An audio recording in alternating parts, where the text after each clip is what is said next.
San Diego's real estate market is red hot. So how about some top tips for sellers to maximize the opportunity? Today I have two lovely ladies joining me. We have the Amber Welch from Amber Welch Homes. Hello, How you doing? nice to see you again. Great to see you as well. Malena Boetel as well. Hello. How are you doing? Doing well. You've got bonus tips for us today, don't you? I do. We're going to talk about buyer tips too. Buyer tips. We're going to cover the gamut today, folks. I'm so excited to get into this with you. So Amber, it's a hot market. I'm a homeowner. I've finally decided I'm leaving California, or I want to move up or move down or whatever. I've gotten to the point where I'm thinking about listing my home. What are your top tips for me? Well, I think something to keep in mind when you're about to list your home is first impressions are typically the only impressions. Buyers are very savvy now. They can click through anything and figure out kind of what they think a home looks like based on what they're seeing on the internet. We know real estate photographers can be magicians sometimes, but for the most part, the first time that they're seeing your home, they're deciding whether or not they're going to go take a look at it. And also when they're coming into your home, anything and everything matters. So make sure that you're depersonalizing your home. You're taking your family photos down so they can envision themselves in the property. So tip one, depersonalize. Depersonalize your property. Also cleaning. If a room needs a fresh coat of paint, that's something to keep in mind. You know, a lot of us have animals and dogs. San Diego's a huge city for that. So if your dogs are rubbing against your walls and, you know, things look a little dingy, those things are going to matter. Whether people realize it or not, buyers are coming through, and when they start noticing things are wrong, they're subconsciously devaluing your property before they even realize it. So let's go back to depersonalizing for a second. So picture of me, selfie on the top of Mount, what is the highest mountain? Mount Everest. Yeah. Take that down? I mean, some things like that are pretty cool, right? Yeah, if you're at the top of Mount Everest, I think you get to keep your picture up there. Yeah. But school pictures of the kids throughout the years and all those Right. things. You want to depersonalize. And what so there's a psychological element to that, Sure. isn't it? Because at the end of the day, we're selling something to Yeah. somebody who is going to not just buy it, but live there. Yeah. Is that really where it kind of ties in? You need to allow them to envision it as their own home. Correct. Yeah, absolutely. And if they can't do that, if you have family photos of Jimmy from the time he was in preschool all the way till he graduated from college covering your entire hallway wall, you know, people aren't going to be able to envision what their decor or their family stuff is going to look like there. A lot of people can't turn that off. Some people can. Malena's one of those people that can walk into something and see the potential. I need to see a blank slate, and most people do. Okay, that makes sense because you Yeah. feel like you're in someone else's home instead of in your own home. Yeah. Little Jimmy's great, by the way. He's wonderful. He's very amazing. talented. He's super intelligent. He's ahead of his class. So, you know, the concept there psychologically is present the home as though it's ready for someone else to be the owner. That's difficult for sellers to do. Do you find sellers have a hard time with that idea? Like, no, we'll just leave Jimmy's pictures up. They do. You know, people take things personally. A lot of people, you know, have lived in their property for 10 to 20 years, raised their kids there, and now you're walking in and telling them, look, you know, that rooster on your kitchen counter's got to go. And it was a gift from whoever. You know, I mean, there's little things like that people take personally. But what we try to help people understand is it's not personal. You just have to do these things so that people can envision themselves there. It's going to maximize the profit that you're going to be able to get from your property. And that's all we're really trying to do. So Yeah, absolutely. Give you options, Yeah. right? Give you as many options as possible. That's your goal as a listing agent. I'm going to give you as many offers and many options for terms and everything as humanly possible. yeah, and we do it every day. So And you guys do obviously a great job of it. So, depersonalize. You also mentioned sort of declutter and cleaning up. yeah, That number everything off the countertops. We even tell people like coffee pots, unless you have like a pretty like gourmet coffee pot that's going to impress people, get it off there. Just completely clean the countertops off. Everything looks nicer when there's nothing on top of it. I mean, we come through and we stage it sometimes. So if you know they have nice flower arrangements or a nice statue or something, we'll make it work. Our team comes through and does I was all going of to ask that. you about that. Like, do you, because staging a vacant property, I think, is kind of a no-brainer, or at least I hope it is. I don't know, maybe some people don't. But what if you don't have a vacant property? Do you still do some form of staging, or does that make sense for people? Well, our team does. So, and a lot of realtors won't, especially in this market. Houses are selling themselves. So a lot of agents are taking properties and they're just throwing them on the MLS, and they're seeing what happens and the traffic coming through.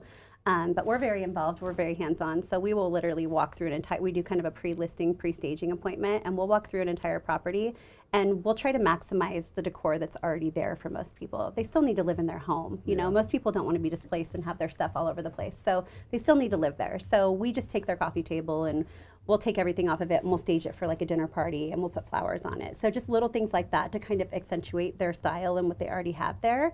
And we found that that's been very effective. I have another question I'm going to ask you in a second, but I don't want to interrupt you anymore. So No, you're fine. I'm going to let you finish. Well, okay, let's go to it. Let's do it. So we got holidays coming up.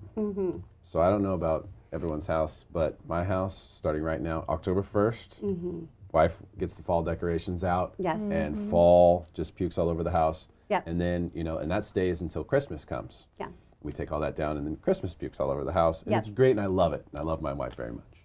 But for selling a home, is that kind of, what do you do with decorations and stuff like that as we're heading into the holidays? I'm going to list my house. Yeah. How do I depersonalize that? I mean, so it gets a little tricky with Halloween, right? Because some people have very different styles of what Halloween should look like. Totally true. Some people have the cute little Mickey Mouse, like with his Halloween stuff on, and other people have like Jason standing at the door that's going to jump at you if you walk by.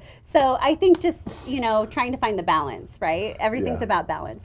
But honestly, the holidays are my favorite time of year to sell homes. And that's Really? probably why Q4 is usually our best quarter. Is that right? Yeah, which is not common in real estate, but I think it's just so much easier for me to sell a home when it's decorated for Christmas. I mean, everything looks more beautiful to me when Christmas is involved. Agreed. Not everyone's a fan of Christmas, but I mean, I do think homes show better when they're decorated that time. And most people take the extra effort to make their homes look more presentable when they're trying to decorate for the holidays. They have family coming over, so those are things to keep in mind too. That's but I true. think balance is probably the key word there. Okay. All right. I'm done with my impromptu questions.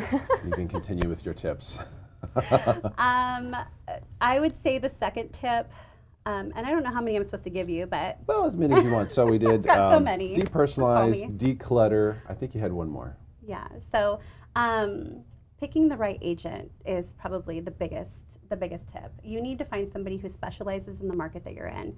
Somebody who isn't just going to list your property on the MLS and let it sit there and hope the offers are coming through. We've definitely felt a little bit of a shift with buyer activity, and so you need to make sure that you're hiring an agent that's going to go out there and market your property to the proper demographics and the people who are going to be interested in purchasing it. That's going to help you drive multiple offers in. Pricing is important. You need to find somebody who understands the pricing in your market. I could walk into a property in the markets that we sell and know that, yeah, that house sold for $70,000 over asking, but it was priced 10% below market value. And there's reasons behind these things, right? And if you're not hiring people who are familiar with your market, you're really doing yourself a disservice, because there are a lot of, in any industry, in any profession, there are people who just do the bare minimum. But in this market, where a lot of agents have kind of taken the back seat to that and just they're kind of putting it up there and letting it do its work, we really get aggressive and we get out there and we make sure that we're maximizing probably your biggest investment you're ever going to make, right? I will concur you guys are aggressive. I will concur. Yes. So when you say you should hire a market area expert to sell your home in, so tell us, what areas are you a market area expert in, so people who are watching might be able to use you for that? Yeah, so San Diego County, I mean, I was born and raised here. A lot of the agents on our team, we have a team of 8, and a lot of us are natives. Most of us have a corporate marketing, PR, sales, property management background, so we're very skilled in different aspects of real estate. So we do bring kind of that corporate feel to a neighborhood approach. It's kind of our MO. It's what we tell people. Yeah, so San Diego County, we know like the back of our hand. We sell here. Our offices are in East County, but we cover all of San Diego. We sell Ramona, we sell Coronado, Del Mar. I mean, we can pretty much sell anywhere in California. All the way up North County. I think we just closed one in Temecula. I mean, we're kind of all over the place. That's awesome. Yeah, so we specialize everywhere, but my experience is Southern California, so LA County down. So we can, all of California really, but Southern California is where we specialize. Gotcha. All right, Yeah. terrific. Thank you for that. So Yeah. Malena, Yes. I want to get you injected into the conversation here. Okay. Can we go to the buyer side? Because, I mean, sellers, as Amber mentioned, homes have somewhat been selling themselves. Homes don't sell themselves, by the way, but they have been helping themselves out a lot, the lack of inventory. And that's created challenges for buyers. So I'd love to hear what tips you have for buyers in this marketplace, since that's the realm that I'm personally in as well. I'm all ears. Like, Oh, okay. yes, Well, let's let me talk. hear Um, I think first and foremost, any real estate agent's going to tell you this. It's not going to be a surprise to people. Pre-approval, get pre-approved first. We don't want to go out and start shopping for houses that are $1 million when in reality we have a $700,000 budget, or vice versa, right? You don't want to start looking at $700,000 fixers when really you can go up to $1 million turnkey property. So a lender is going to be able to tell you right away what you're pre-approved for. If you have any challenges with credit or anything, they're going to be able to roadmap what that is to make sure that you're pre-approved for a higher amount. And let's talk about that for a second, because being in that world, and understanding the pre-approval, some people just don't want to get pre-approved until they find a house they love. So what do you do with those folks who are like hitting you up? I want to go see properties. I want to see properties. Oh, we like this one. We like this one. And you keep telling them, get pre-approved, and they don't get the motivation. Or you can tell, like, this person's not going to get the motivation until they lose a house. They're going to have to lose a house that they love before they realize I was right, telling them to get pre-approved first. Like, how do you manage that? Will you show someone a house that's not pre-approved? You know what? In this market right now, I think sometimes it's beneficial to go through the motions a little bit and show them, okay, we found a house that we did go see before pre-approval on a Saturday, and by Sunday, the sellers are maybe reviewing offers, or it's Monday morning. So they realize in that short time frame, they should have had a pre-approval to put in an offer.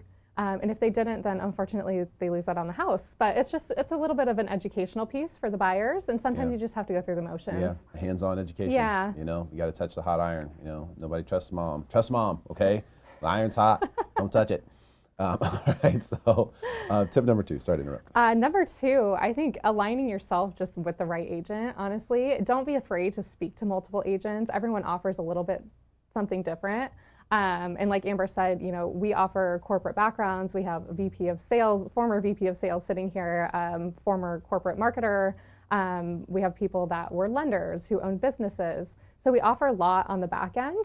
But aligning yourself with somebody who's going to find you the off-market properties, who's going to find you, the better deals, who's going to negotiate on your behalf, it really makes a difference versus just kind of, spraying yourself out there and just going with whatever agent's going to get you the house that's right in front of you. I think aligning yourself with somebody makes a huge difference. What do you think is the most important thing? If I'm talking to multiple agents, which you suggested, is there a question I should be asking, a most important question, or a feel that I should be looking for? Because I think that's something that people struggle with the most, I think, is how do I know which agent is the right agent for me?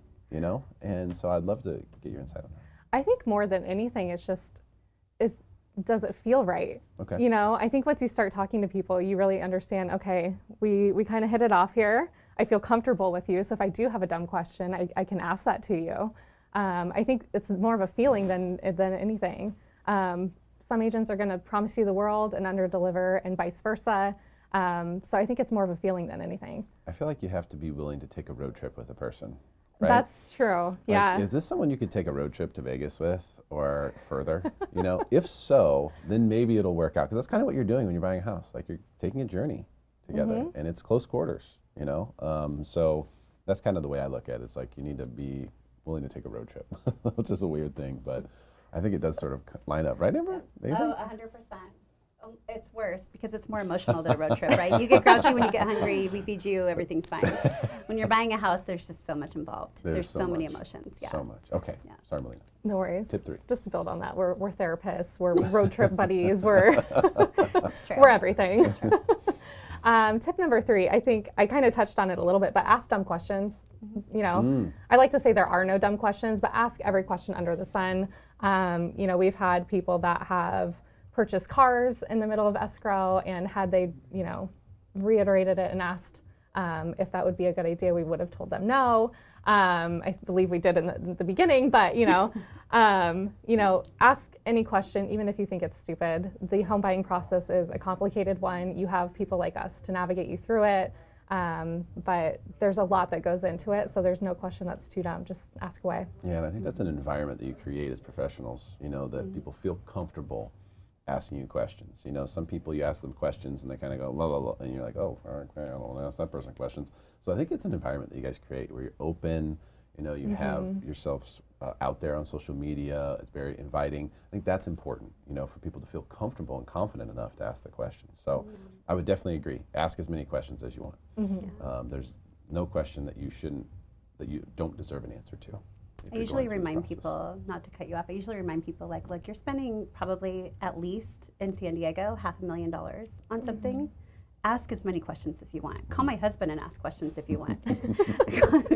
Whatever you need to do to feel comfortable, right? I mean, that's a huge investment, and I think people are desensitized to that because prices in San Diego and prices everywhere, you know, have kind of skyrocketed a little bit. And it's important to remember that it's still your investment, it's still your money.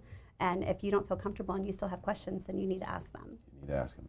Great piece of advice, guys. Thank you so much for coming in today, Amber. It's great to see you. Of course, it was nice seeing you again. Malena, it's nice to meet Thank you. you. Thank you so much for coming in. Hey, share this video with your friends. Let's help make them smarter than everyone else.